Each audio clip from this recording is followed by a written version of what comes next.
Hi, my name is Jared, and this is Horror Obsession. The slasher is an iconic, powerhouse subgenre which reached such a zenith of popularity that at times it has been synonymous with horror, and ever since its inception, the genre just refuses to die. No matter how many times shitty directors try to shoot it in the head or drop it off a cliff, it just keeps rising up and coming back for more. Kind of like Roman Polanski after a few Viagra. The 70s saw the early birth of the slasher, though many people would, should, and have argued that the first slasher was Psycho, which was released in 1960. Either way, the 80s saw the slasher craze reach a deafening fever pitch as Halloween 2 would usher in the era of the franchise, lasting all the way to modern times. Wes Craven shared his nightmares with the world by introducing Freddy Krueger in Nightmare on Elm Street.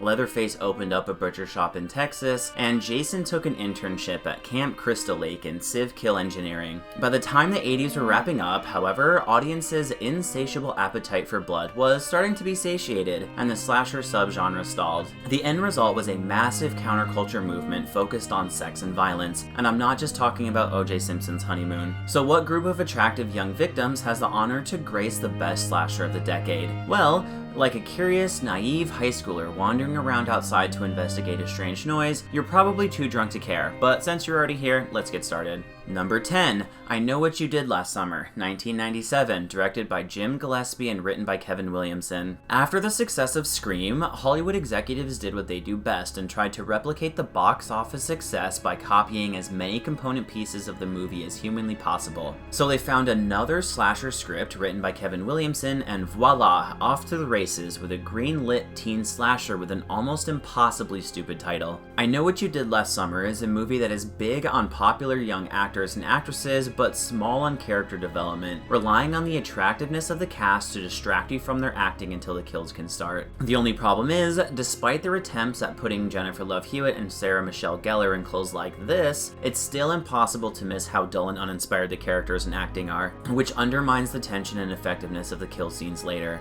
Based on this so far, you would think that I hate this movie, which I definitely don't, so let me explain how it snuck into the top 10. The setup to the film is beautiful, with the kids partying too hard at high school graduation and getting drunk and killing a guy. But with their bright futures ahead of them, they decide to dump the body in the ocean and pretend it never happened, also known as the Caitlyn Jenner technique. Buckle up, buckaroo!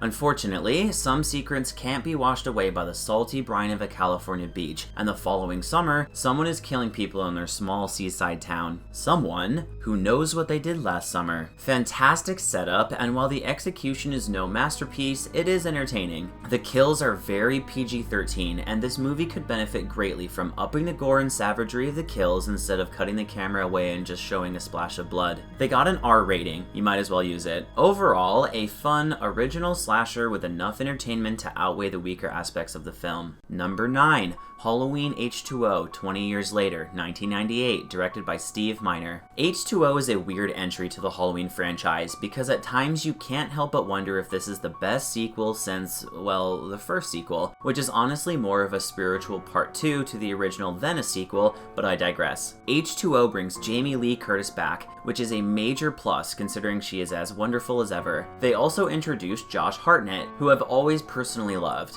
Jamie steals the show, however, and the movie decides to go with the emotional problems from PTSD angle that the new David Gordon Green trilogy is copying to a T. So anyway, the movie works great, establishing a really fun location, Josh Hartnett's boarding school, to have the slashings take place. Basically, Josh and his friends skip out on a school field trip, of which Jamie is now the headmistress. This narrows the cast down considerably, giving the characters time to breathe and actually go through these weird new things called character arcs before Michael carves them some brand new arcs.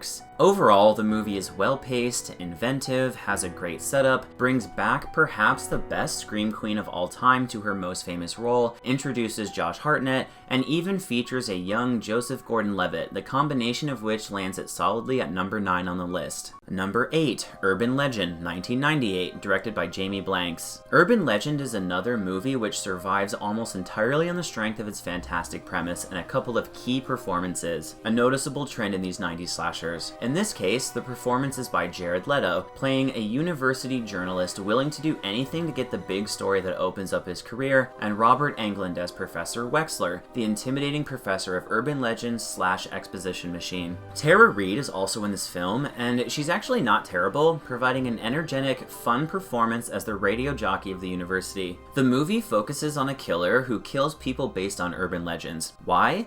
'Cause fuck 'em, that's why. What I'm trying to say is, don't worry about it. The movie takes its time setting up the kill scenes, since these urban legends are typically fairly long short stories, which ends up doing the movie an enormous favor. Rather than having boring kill sequences where the characters die in an instant with no suspense or tension, each kill scene develops slowly, revealing a bit more about which urban legend is about to take place until the somewhat obvious conclusion, especially if you've heard these urban legends before. The movie does one thing right though, which is establish the location with your small cast of characters and then start killing them off, all while they try to solve the mystery of who it could be. This way you get the fun of a typical murder mystery along with the brutal violence of a slasher, and you don't need to introduce some contrived ticking clock because there is an implicit ticking clock of the slasher themselves. Overall, a very enjoyable movie, more than worthy of its place at number 8. Number 7. Halloween 6: The Curse of Michael Myers, directed by Joe Chappelle. Look, if your opening scene relies on extreme Dutch angles to try and create excitement and the drama is delivered via black and white voiceover exposition dump, you're not off to a great start. This movie was absolutely panned by critics and only garnered a measly $15 million at the box office. So what is it I see in this film? Well, first of all, it is Paul Rudd's first movie role, and he is excellent in it. This is also Donald Pleasence's final role before his death,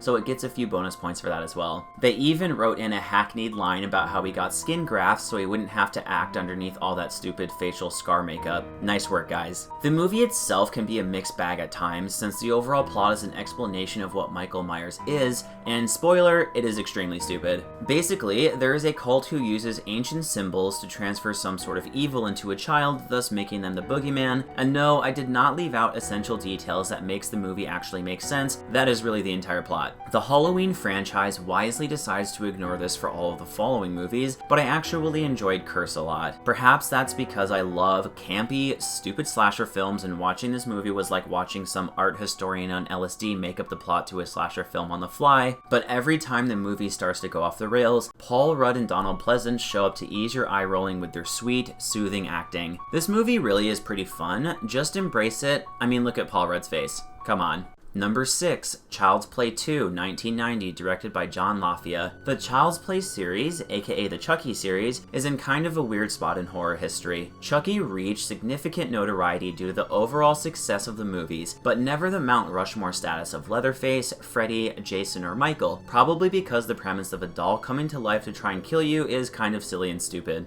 That being said, Child's Play 2 is actually a pretty good movie. The acting is solid, the production quality is excellent, the cinematography is fine, and Chucky is Chucky. If you find him scary in the first one, you probably do in the second one as well. There is a lazy ticking clock where Chucky will turn into the doll permanently if he doesn't do some ritual thing in time, but the real magic of this movie is once again in the premise. In case you are unaware, Chucky is actually the spirit of a serial killer named Charles Ray that gets trapped in the doll. Chucky spends this movie and well, every movie, trying to transfer his soul from the doll into Andy Barclay. Why does he continue to target Andy specifically, instead of literally any other child? This is never explained, but just roll with it, and if you do, the movie follows the classic formula of, quote, no one believes the kid desperately trying to convince anyone something supernatural is happening. This is a bit played out now, but the movie does a good job making the adult gaslighting of Andy somewhat believable, and then once the evidence is overwhelming, it is too late. I personally wouldn't recommend going anywhere near any of the sequels after 2, but if you are desperate, there is also Child's Play 3 and Bride of Chucky, also in the 90s. Number 5, I Still Know What You Did Last Summer, 1998, directed by Danny Cannon. Okay, I know what you're thinking. Jared, how is it possible this is a top 5 slasher of the decade? I've seen this movie and it's trash, and you have it above the original by 5 slots. To which I would say,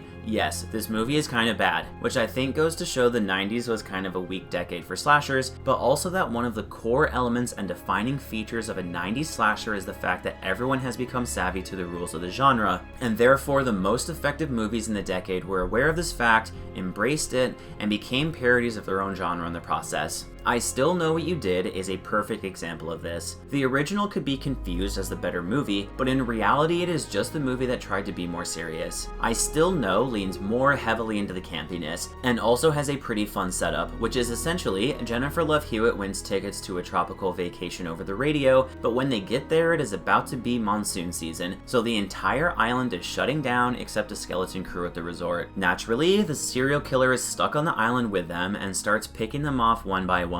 This is a great way to isolate the characters in a believable way, but also to have them be in a fun, interesting setting that allows the characters to maneuver, letting the audience ponder whether there is some way for them to escape and survive the weekend. The end result is a movie which is way more fun than it has any business being, and one of my favorites of the 90s. Number 4, New Nightmare, 1994, directed by Wes Craven and starring Heather Langenkamp as herself. This is a weird movie and is very meta. In many ways, this is the spiritual predecessor to Scream, since it involves Wes Craven and functions more as a commentary on the horror genre than as a horror movie in and of itself. New Nightmare follows Heather as herself in real-life California, and Wes Craven, also playing himself, decides to revitalize the Freddy Krueger universe. This results in Freddy coming to life for real and coming after Heather Langenkamp for real. Wes goes extremely meta here, especially by putting himself in the movie as himself, and the end result kind of muddies the water in terms of what you're watching, and it can be kind of confusing.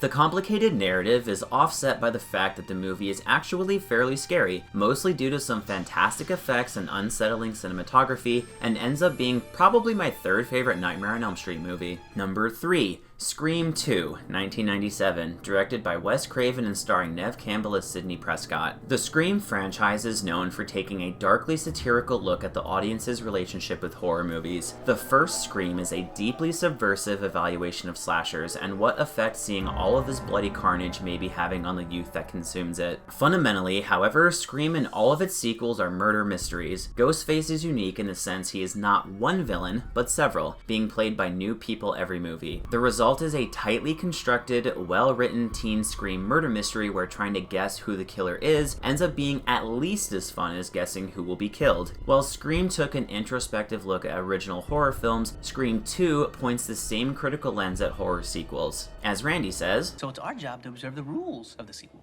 Number 1, the body count is always bigger. Number 2, the death scenes are always much more elaborate. More blood, more gore. Carnage, candy.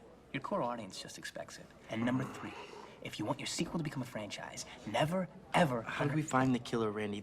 I also want to say that I love Randy in this franchise, even though he is essentially a physical embodiment of Wes Craven's commentary in the horror genre. He does more to educate horror audiences on the tropes and themes of the genre than any other individual character I can think of, more than enough to land Scream 2 on the list. Number 2, CANDYMAN, 1992, directed by Bernard Rose. CANDYMAN was written by Clive Barker, whose limited writing credits are filled to the brim with masterpieces of horror. CANDYMAN is no exception. The setup to this movie is very bizarre, leaning heavily on the supernatural aspect and surrealist visuals to create a sense of disorientation in the viewer, which is matched perfectly by the protagonist, Helen, played wonderfully by Virginia Madsen. Tony Todd is in the titular role, of course, and his performance in this and the rest of the franchise would land him status as a cult icon in horror, making future cameos in movies such as Final Destination and Hatchet. CANDYMAN is a movie which delivers its horror in short, brutal bursts juxtaposed with long, investigative scenes which function as the backbone of the narrative. Helen is involved in an academic race against time as she seeks to solve the mystery of the elusive Candyman myth before it destroys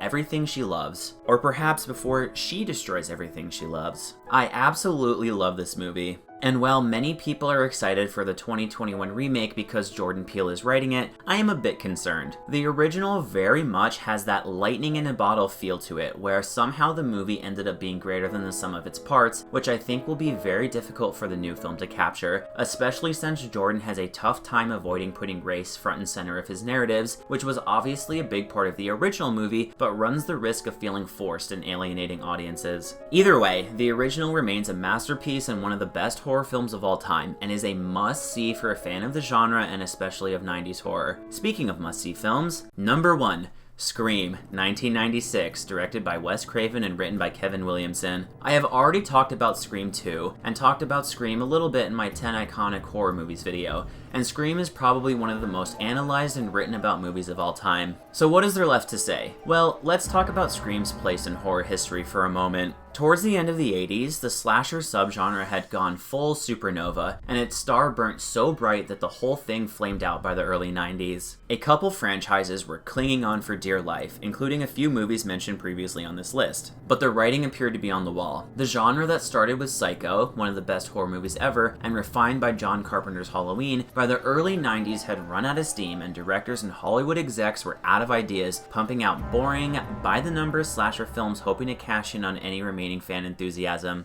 Along comes Scream, which had one of the most shocking opening scene deaths in cinema history. The reason for this is based almost entirely on the poster, putting Drew Barrymore front and prominent, dominating her entire side. Back then, the internet was not a big thing, and many people chose their movies by just looking at the poster on the wall of the theater. Imagine looking at this poster, thinking, oh, it's Drew Barrymore, the girl from E.T. She was just in Batman Forever last year. I don't know any of these other people except Courtney Cox from Friends, but let's check it out. Only to find out that she gets brutally, and I mean brutally, murdered and strung up from a tree in the literal opening scene. Bold, innovative casting choice by Wes to put the most famous person in her movie in the role who dies first. Drew actually fought specifically for this role, as she was originally cast as Sidney Prescott. She said, quote, "In the horror film genre, my biggest pet peeve was that I always knew the main character was going to be slugging through at the end, but was going to creak by and make it. What I wanted to do is to take that comfort zone away.